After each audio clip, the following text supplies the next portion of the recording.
ओम शांति। 14/9/2022 के मुरली के साकार मधुर महावाक्य। मुरली का सार। मीठे बाबा ने कहा, मीठे बच्चे, यह रावण की शोक वाटिका है जिसमें सब दुखी हैं। अभी तुम रावण को भगा रहे हो, फिर जय जयकार हो जाएगी, सब अशोक वाटिका में चले जाएंगे। अभी हम रावण के राज्य में हैं और रावण के राज्य में होने की वजह से सब शोक में हैं, दुखी हैं, परेशान हैं, अंधेरे में हैं। अब बाबा कहते हैं, अभी तुम क्या कर रहे हो? रावण को भगा रहे हो, 5 विकारों को भगा रहे हैं। फिर रावण भी क्या करेगा?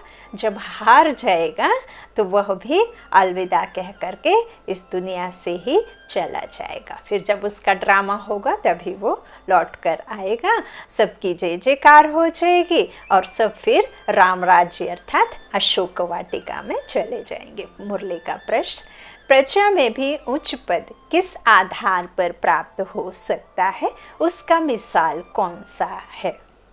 उत्तर, प्रजा में उच्च पद पाने के लिए जो भी चावल मुट्ठी तुम्हारे पास है वह सब सुदामे मिस्र बाप हवाले करो।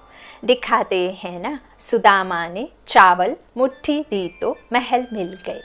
बाकी राजाई पद के लिए तो अच्छी रीति पढ़ना है, पूरा पवित्र बनना है, अपना सब कुछ इंश्योर कर देना है, बाप के नाम जीते जी सब कुछ कर देना है। गीत है, आखिर वह दिन आया आज। ओम शांति। परमपिता परमात्मा को खिवैया कहते हैं। खिवैया बोटमैन को कहा जाता है जो बोट नाव में बिठाए उस पार ले जाए। तो अभी हमें किस पार जाना है? सुख की दुनिया में जाना है तो खिवैया ही ले जाएगा ना, जो दुख से छुड़ाएगा। तो बाप खिवैया है, उस पार ले जाने वाला। झूठ खंड में है झूठी कमाई, सच खंड के लिए तो यह सच्ची कमाई है, वह है झूठी कमाई। अभी भारत पतित है, भारत भी कितना बड़ा है, दुनिया भी कितनी बड़ी है। बच्चों की बुद्धि में रहता है पुरानी दुनिया में पुराना भारत है। कल का भारत अथवा कल की दुनिया क्या होगी तुम जानते हो? अभी कितने मनुष्य हैं, कितने खंड हैं? कल जरूर भारत ही होगा। जो भी 100 वर्षों में कंस्ट्रक्ट हुआ वो इन 100 वर्षों में ही डिस्ट्रक्ट भी हो जाता है। तो बाप कहते हैं, जैसा पहले था वैसा ही वापस होगा। देवी राज्य होगा, सोने की द्वारिका होगी, गोया भारत में कृष्णपुरी होगी, लंका नहीं होगी। सारी लंका सोने की नहीं बनती है, भारत सोने का बन जाता है। लंका अर्थात रावण राज्य खत्म हो जाता है। बाबा कहते, भारत द्वारिका बन जाती है जिसको कृष्णपुरी कहते हैं। द्वारिका बाबा कहते हैं जिसमें सिर्फ और सिर्फ एक ही राज्य होता है। तो अभी जो रावण राज्य है वह लंका सोने की नहीं होती है, वह तो बाबा कहते हैं ख़त्म हो जाता है। फिर भारत सोने का बन जाता है जिसको ही फिर द्वारिका कहते हैं, जिसको कृष्णपुरी कहते हैं। द्वारिका होती है भारत में, भारत सोने का हो जाता है, द्वारिका भी एक राजधानी हो जाती है। कहते हैं जमुना नदी पर दहली परिस्थान था। श्री लक्ष्मी नारायण जहाँ रहते थे द्वारिका में, फिर दूसरी राजधानी होती है। द्वारिका में जब राज्य होता है तब लक्ष्मी नारायण नहीं होते, वहाँ फिर दूसरे का राज्य होता है। कैपिटल जमुना का किनारा है, वहाँ फिर दूसरी राजाई नहीं रहती। अभी तुम जानते हो यह सारी पुरानी दुनिया भारत सहित जो भी है यह सब स्वाहा हो जाता है इस ज्ञान यज्ञ में। यह बड़ा बेहद का यज्ञ हुआ ना, इनमें पुरानी दुनिया सारी स्वाहा होनी है। यह बच्चों के दिल में रहना चाहिए। यह रावण की कितनी बड़ी दुनिया है, राम की इतनी बड़ी थोड़े ही होगी। वहाँ तो भारत ही स्वर्ग होगा, दूसरे खंडों का नाम निशान नहीं होगा। यह समझ की बातें हैं जो बुद्धि में धारण करनी है। आज पुरानी दुनिया है, कल नई दुनिया बनेगी। तुम ब्राह्मण डिनाइस्टी ही देवी डिनाइस्टी बनेंगे। यह ब्राह्मण ही पढ़कर नंबरवार डिनाइस्टी बनेंगे। अभी शूद्र डिनाइस्टी है। आखिर बाप को आना ही पड़ता है, यह दुनिया नहीं जानती। बाबा ने प्रश्नावली के पोस्टर बहुत अच्छे बनवाए थे जिससे मनुष्यों को बाप का परिचय मिल जाए, परंतु सम्मुख समझाने के बगैर कोई समझ नहीं सकेंगे। तुमको ही बाप कहते हैं hear no evil, see no evil. बुरा मत कहो, बुरा मत सुनो, बुरा मत देखो। बंदर के 3 दिखाए हैं ना, गांधी जी के 3 बंदर। तो यहाँ हम सभी कौन हैं? बंदर हैं ना। और हमारा विश्व पिता कौन है? सुप्रीम सोल गॉड फादर है ना। तो वो हमें क्या कह रहे हैं? बुरा मत कहो, बुरा मत सुनो, बुरा मत देखो। और मनुष्य तो वही कर रहे हैं। इतना दुनिया में शोर शराबा है। हम कहीं जब बाहर जाते हैं तो देखिए हमारा मन भी बहुत ही, कहना चाहिए, एक तरह से एंटरटेनमेंट चाहता है। हम 100 लोगों से 24 घंटों में जब मिलते तो कई बार आपको एक फ़नी बात बस याद रहती, बाकी ना जाने कितने सीन, ना जाने कितनी मनुष्य आत्माओं के, और ना जाने कितनी घटना दुर्घटना, अच्छा बुरा सब देखा होता है। लेकिन यदि उस 24 घंटे में आप कोई एक फ़नी वाक्य या फ़नी कोई सीन देख लेते हैं तो वो आपको एक दिन नहीं, 1 घंटे नहीं, काफ़ी दिनों तक माइंड में घूमता रहता है ना। तो मन तो बाबा कहते हैं ना बच्चा है ना। तो अब बाबा हमें क्या कहते हैं कि वही देखो जो मन को अच्छा लगे, वह मत देखो जो मन को अच्छा ना लगा, है ना। इवन फ़ोन डिवाइस भी देखिए कैसे भर जाते हैं। हम मार्केट जाते हैं, शॉपिंग मॉल जाते हैं, कहीं भी कुछ सामान लेने जाते हैं तो आप क्या खरीदते हैं? वहाँ जितना होता है सब खरीद लाते हैं क्या? नहीं, हम वही लाते हैं जो हमारे लिए ज़रूरत हो। ऐसे यूँ ही तो सब कुछ नहीं भर कर ले आते हैं ना। तो बाप कहते हैं ऐसा खिलौना बंदर का बनाया है, तुम भी बंदर में सल थे, अभी तुम्हारी सूरत बदली है। जिनमें 5 विकार हैं उनको ही कहेंगे बंदर। जैसे नारद की सूरत दिखाई है, उसने कहा कि हम लक्ष्मी को वरें, तो कहा कि आईने में अपना मुंह तो देखो। यह तो एक कथा बना दी है, दंत कथाएं हैं, बातें सारी यहाँ की हैं। बाबा कहते हैं कि सभी कहते हैं हम लक्ष्मी को वरें, तो लक्ष्मी को कौन वरता है? जो स्वराज्य अधिकारी होता है। और स्वराज्य अधिकारी किस पर? 5 विकारों पर, जो अपनी 5 कर्मेंद्रियों को अपने वश में कर पाए, है ना।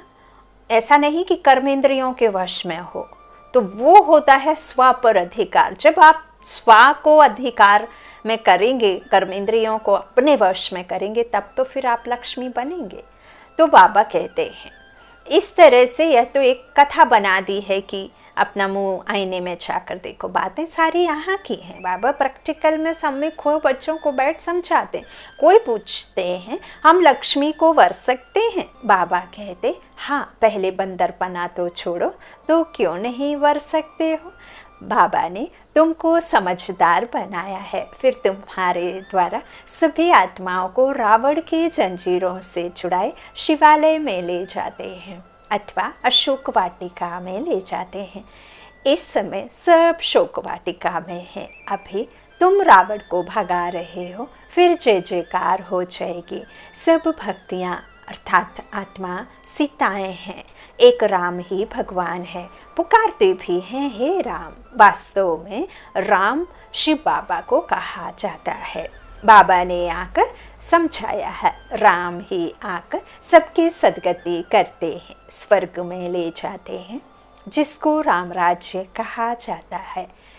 बाबा ने पोस्टर बहुत अच्छे बनवाए थे। तुम बच्चों को गीता पाठशालाओं में जाकर समझाना है। हम लिखते भी हैं परम पिता परमात्मा, है ना, परम पिता। फिर पूछते हैं कि परम पिता परमात्मा के साथ आपका क्या संबंध है। ज़रूर कहेंगे वह सबका बाप है, परम पिता परम आत्मा, हम आत्माओं का बाप। अच्छा, जब हम उनके बच्चे हैं, वह तो बेहद का बाप नई दुनिया रचने वाला है, फिर तो हमको ज़रूर स्वर्ग में होना चाहिए। यहाँ नर्क पतित दुनिया में क्यों पड़े हो? लक्ष्मी नारायण का राज्य क्यों नहीं है? भारत को स्वर्ग का स्वराज्य था ना, अब कलयुग में रावण राज्य है। तुम स्वर्ग के मालिक थे ना, और कोई धर्म नहीं था। तुम स्वर्ग के मालिक थे, बाबा कहते हैं, जब कोई धर्म नहीं था। आज से 5000 वर्ष पहले लक्ष्मी नारायण का राज्य था। राजाएं भी डबल सिर ताज थे, पवित्रता की भी ताज था और रत्न जड़ित ताज भी था। राम राज्य तो पीछे होता है, तो बुद्धि में आना चाहिए कि भारत में बरोबर इन्हों का राज्य था। यह लक्ष्मी नारायण ही पहले नंबर के हैं। सतयुग में दैवी गुणों वाले मनुष्य थे, फिर 84 जन्म भी इन्हों को ही लेने पड़ते हैं। अब वह लक्ष्मी नारायण कहाँ हैं? सब पतित दुनिया में है ना, यहाँ कहीं ही फिर रहे होंगे, चाहे वो मीरा हो चाहे कोई भी हो, है ना। तो बाबा कहते फिर उन्हों को बाप बैठ राजयोग सिखलाते हैं। जिन्होंने अपना राज्य गंवाया है, वही फिर राजधानी प्राप्त करने के लिए फिर से राजयोग सीख रहे हैं। तुमको याद है कि हम हर 5000 वर्ष बाद राज्य लेने बाप द्वारा राजयोग सीखते हैं। कोई नया नहीं है। आधा कल्प सुख का राज्य करते हैं, फिर आधा कल्प राज्य रावण राज्य में दुख का राज्य होता है। अभी हम फिर पढ़ रहे हैं, हर 5000 वर्ष बाद भगवान बाप आकर बढ़ाते हैं। भगवानों बाच, कौन सा भगवान? वह तो कृष्ण के लिए कह देते हैं। यदि कृष्ण वो छोटा बच्चा भगवान होता तो पूरा विश्व ही उसे ही पुकारता, लेकिन वो तो रचता की रचना है। वो भला जो बच्चा है उस सुप्रीम गॉड फादर का, तो भला उसे भगवान कैसे कह सकते? बाबा कहते वह तो कह देते हैं कृष्ण के लिए कि भगवान है। तुम तो कहते हो एक निराकार शिव परम पिता परमात्मा, एक निराकार शिव भगवान है। श्री कृष्ण तो देवता है। फिर पूछा जाता है प्रजापिता ब्रह्मा से क्या संबंध है? वह तो पिता ठहराना, एक दादा एक बाबा। एक दादा का बाबा से क्या मिलता है? वर्षा, है ना। बाप के द्वारा दादा का ही तो मिलता है। तो इस समय तुमको 2 बाप हैं, तीसरा है लौकिक। पहले भी समझाया, आज फिर रिपीट करते। संगम पर 3 पिता होते, 3 बाप। एक लौकिक शरीर रूपी पिता जो शरीर के जैसा दिखता, एक होता है अलौकिक प्रजापिता ब्रह्मा, है ना, और एक होता है पारलौकिक, एक जिनके द्वारा हमें अडॉप्ट किया गया, उन्हें अलौकिक, और वो पारलौकिक जिन्होंने हमें अडॉप्ट किया। तो इस तरह से संगम पर 3 बाप, और सतयुग में सिर्फ एक। क्यों एक? जो शरीर का पिता होगा। पारलौकिक को तो कोई याद नहीं करते, और अलौकिक की वहाँ कोई दरकार ही नहीं होती, क्योंकि वहाँ कोई निर्विकारी होता नहीं। जो विकारी निर्विकारी ही सब आत्माएं होती हैं, वहाँ कोई भी आत्मा विकारी होती नहीं। जबकि परमात्मा को आना पड़े उन्हें प्योर बनाने के लिए, है ना। तो विकार जब निकालने होते हैं तब संगम पर फिर 3 होते। तो वहाँ उस पारलौकिक बाप को भी याद नहीं करते, और ब्रह्मा अलौकिक बाप को भी अदरकार नहीं है। फिर भक्ति में 2, एक ऊपर वाले को और एक शरीर रूपी, संगम पर 3। इस तरह बाप ने समझाया है। बाबा कहते हैं इस तरह एक दादा एक बाबा, इस समय तुमको 2 बाप हैं, तीसरा है लौकिक शरीर देने वाला बाप। यह 2 हैं प्रजापिता ब्रह्मा और शिव बाबा, इकट्ठे हैं ना, कंबाइंड। लौकिक बाप से तुम हद का वर्षा लेते हो, अब पारलौकिक बाप कहते हैं मेरे से बेहद का वर्षा लो। परम पिता परमात्मा आकर पतितों को पावन बनाते हैं और राज्य करने लायक बनाते हैं। तीसरा प्रश्न फिर पूछा जाता है कि गीता का भगवान कौन? मनुष्य तो कह देते हैं श्री कृष्ण, तुम कहते हो कृष्ण गीता का भगवान है नहीं। प्रजापिता ब्रह्मा को भी भगवान नहीं कहा जाता।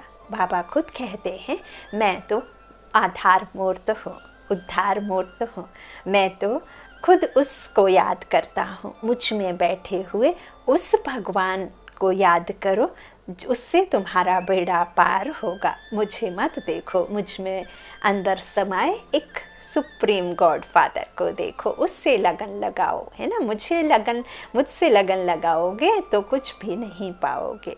अच्छा, तो बाबा कहते हैं प्रजापिता ब्रह्मा को भी भगवान नहीं कहा जाता है, शिव को ही भगवान कहेंगे क्योंकि वह है निराकार और यह प्रजापिता ब्रह्मा है साकार।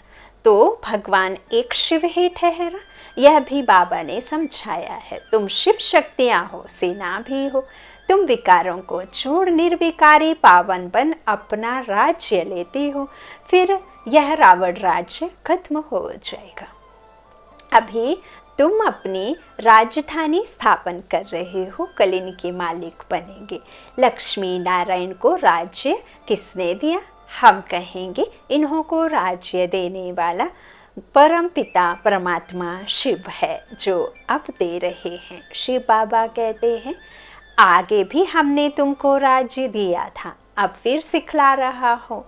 यह सब खत्म हो जाएगा, पावन दुनिया स्थापन हो जाएगी, फिर तुम वहाँ सोने हीरों के महल बनाएंगे, राज्य करेंगे। तुम्हारी एम ऑब्जेक्ट ही यह है, सो हम लक्ष्मी नारायण बन रहे हैं। यह है ऊंचते ऊंच पद। इन्हों को किसने पढ़ाया? ज़रूर ऊंचते ऊंच बाप ने ही पढ़ाया है। अब फिर से राजयोग सीखते हैं जो फिर भविष्य में यह पद पाएंगे। तत्व इतने में सब धर्म खत्म हो जाएंगे। ब्रह्मा द्वारा देवी धर्म की स्थापना, शंकर द्वारा पुरानी दुनिया का विनाश, फिर विष्णु द्वारा पालना, लक्ष्मी नारायण फिर पालना करेंगे। यह समझने की बातें हैं। तुम्हारी जो जीवन है इनको अमूल्य कहा जाता है। शिव बाबा द्वारा तुम्हें यह लॉटरी मिलती है। लॉटरी मिली है कि नहीं? तो रेस में जो पहला नंबर आता है उनको बड़ा इनाम मिलता है। जो ब्रह्मा बाबा हैं उनको दौड़ में सबसे पहला नंबर आता है तो उनको सबसे बड़ा इनाम मिलता है। तो यह लक्ष्मी नारायण पहले नंबर में है। इन्हों की दौड़ी तुमसे जास्ती है। पहले नंबर में है ब्रह्मा, फिर सरस्वती। इनको योग बल की दौड़ी कहा जाता है। बाबा ने समझाया है सतयुग में पहले लक्ष्मी फिर नारायण कहेंगे। यहाँ तो सरस्वती ब्रह्मा की बेटी है, इसलिए सरस्वती ब्रह्मा नहीं कहेंगे। फिर ऐसा कह दिया भक्ति में कि ब्रह्मा का दिल अपनी बेटी पर आया। तो यहाँ बाबा क्या कहते हैं, वो उनकी बेटी पर दिल नहीं आया, वो तो यहाँ आकर के बाप ने उन्हें क्या किया है, अडॉप्ट किया है, क्योंकि एक माँ भी तो चाहिए। तो बाबा कहते हैं इस तरह से ब्रह्मा फिर उनकी बेटी सरस्वती, पहले ब्रह्मा आता तो जगत पिता और जगत माता कहेंगे। वह स्त्री पुरुष हो ना सके, यह फिर जब सतयुग में जाएंगे तब फिर नाम बदल जाएगा। बाबा कितना गोहा राज, कितनी अच्छी रीति समझाते हैं, महीन ते महीन पॉइंट समझाते हैं ना। फिर भी बुद्धि में ना बैठे तो फिर क्या हो, बाबा कहते हैं इस तरह। यह फिर जब सतयुग में जाएंगे तब फिर उनके नाम बदली हो जाते लक्ष्मी नारायण। तो पहले लक्ष्मी फिर नारायण, यहाँ पहले ब्रह्मा फिर सरस्वती है, क्योंकि बेटी है ना, तो पहले बेटी थोड़ी आ सकती है, पहले तो बाप ही आएगा। अभी तुम जानते हो हम मनुष्य से देवता बनते हैं, जितना जास्ती पुरुषार्थ करेंगे उतना ऊंच पद मिलेगा। तुम जैसे बैगर टू प्रिंस बन रहे हो। अच्छी रीति पढ़ाई पढ़ेंगे तो राजा बनेंगे, है ना। भिखारी से क्या बन रहे हैं, प्रिंस बन रहे हैं कि नहीं, राजकुमार, है ना। तो गरीब से अमीर बन रहे हैं। अच्छी रीति नहीं पढ़ेंगे, पवित्र नहीं रहेंगे तो राजाई भी नहीं पाएंगे। शिव बाबा तो राजाई का वर्षा देते हैं। अगर कोई राजाई नहीं लेते हैं, पवित्र नहीं बनते हैं, तो प्रजा में चले जाते हैं। अच्छा, प्रजा में भी नंबरवार हैं। कोई पूछते हैं प्रजा में हम उच्च पद कैसे पाएं। फिर मिसाल समझाया जाता है सुदामा का। चावल मुट्ठी दी तो महल मिल गए। यहाँ जो चावल मुट्ठी देते हैं तो 21 जन्म लिए महल मिल जाते हैं। यह है इंश्योरेंस, है ना, बाबा के साथ में। हर एक अपने को इंश्योर करते हैं भगवान के पास। ईश्वर अर्थ गरीबों को देते हैं। कोई अन्न देते, कोई धन देते हैं, कोई फिर मकान बना कर देते हैं, है ना। बाबा ने धन तन मन से सेवा करी है ना, करने के लिए कहा है, तो धर्मायु जरूर कुछ ना कुछ निकालते रहते हैं, क्योंकि पाप बहुत करते हैं, इसीलिए तो पुण्य आदि करने की चेष्टा आती है।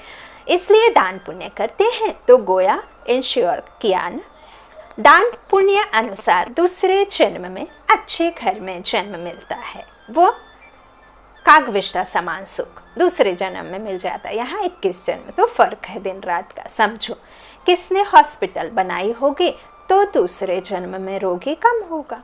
कोई ने यूनिवर्सिटी बनाई होगी तो दूसरे जन्म में उनका फल मिलेगा, पढ़ेगा बहुत अच्छा। वह हुआ इनडायरेक्ट दान पुण्य करना। अभी तो बाप डायरेक्ट कहते हैं कि जितना इंश्योर करेंगे 21 जन्मों के लिए तुमको भविष्य में मिलेगा। बाबा वहाँ ट्रांसफ़र कर देते हैं, नहीं तो फिर किसी की धूल में दबी रहेगी, किसी की चोर खाएंगे। तो कितना जितना करो, बाबा कहते हैं अभी करोगे तो भविष्य में 21 जन्मों के लिए मिल जाएगा। फिर जितना करो, बाप तो दाता है, बाप को तुम क्या दे सकोगे भला। बाप तो सर्वोदय दाता है, शिव कल्याणकारी है। तो आप उनके लिए क्या कल्याण की भावना रखोगे, वो आपका कल्याण करेगा ना। हम भगवान नहीं हैं, हम तो भगवान से मांगते हैं। तो शिव बाबा तुम्हारा क्या करेगा। वह तो कहते हैं सब कुछ बच्चों के लिए ही है, मुझे तो इस विश्व में आकर वापस राजाई नहीं करना है। तुम बच्चों को मुझसे भी ऊंच पद पर बैठना है। मनुष्य दान गरीबों को करते हैं तो ईश्वर द्वारा उनको फल मिलता है। यहाँ भी श्री बाबा कहते हैं तुम मुट्ठी देते हो तो नई दुनिया में तुम्हें 21 जन्मों के लिए फल मिलेगा। चाहे सूर्यवंशी राजाई, चाहे चंद्रवंशी राजाई लो, चाहे साहूकार प्रजा बनो, चाहे गरीब प्रजा बनो, श्रीमत तुमको मिलती है। मर्तबे तो हैं अपने पुरुषार्थ अनुसार, है ना। और श्रीमत तो बाबा देते ही रहते हैं, जिससे तुम श्रेष्ठ राजा रानी बनेंगे या तो प्रजा। सो तो साक्षी होकर देखते रहते हो। बाप कहते हैं तुमको जो चाहे सो ले लो। भाग्य की लकीर के रेखा जो खींचने के लिए बाप ने तुम्हारे हाथ में ही कलम सौंप दी है ना। तो इनको इंश्योर मैग्नेट कहा जाता है। यह है गुप्त। अभी तुम जानते हो बाबा सम्मुख आया हुआ है। प्रैक्टिकल में बाप के साथ में हमारा संबंध है। हमको 21 जन्मों का वर्षा देते हैं। जितना इंश्योर करेंगे, बाबा कहते हैं हमारा बनेंगे तो तुम्हारा हक है राजाई लेना। बाप का कैसे बनते हैं, कहते हैं बाबा हमारे पास यह है। बाप कहते हैं तुम तो कहते हो ना यह सब ईश्वर ने दिया है। बस ऐसा नहीं समझो यह मेरा है। जब ईश्वर ने दिया है तो तुम्हारा कैसे हुआ, तो वो तो ईश्वर का ही हुआ।